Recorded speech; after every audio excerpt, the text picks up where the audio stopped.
સમય પૂરો થઈ ગયો છે. ત્યાં જવાનું છે મહુવા તાલુકાના અને આજુબાજુ જે કોઈ જિલ્લાના ખેડૂતો આવ્યા એને હું ધન્યવાદ આપું છું.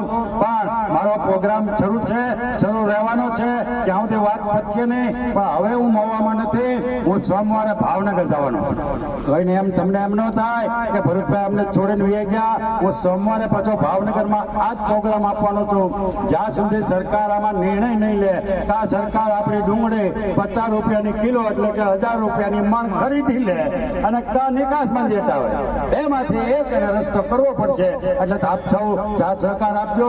અત્યારે અમે ચાહીએ છીએ તમારી રાજી ખુશી હોય, તમે ખેડૂતો હો, તમારે મંજૂર હોય, તમે અમારી વાત સાથે સહમત હો, તમે તમારા હક અને અધિકાર માટે જો તૈયાર હો તો હાલો મા ભગવતીનું નામ લઈ જય ભારત માતા કી.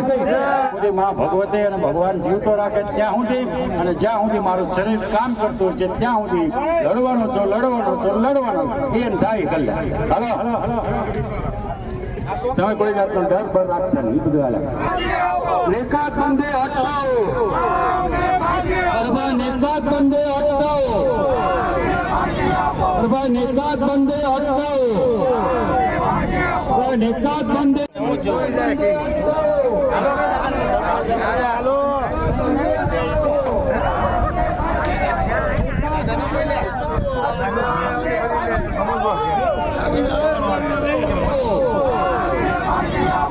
નિકાત બંધી હટાવો, નિકાત બંધી છે. અમારે રજૂઆત કરવાની છે. અમે કોઈ તોફાન નથી કરવાના. તમે અમને જવાબ દેવા જ છે.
અને સરકાર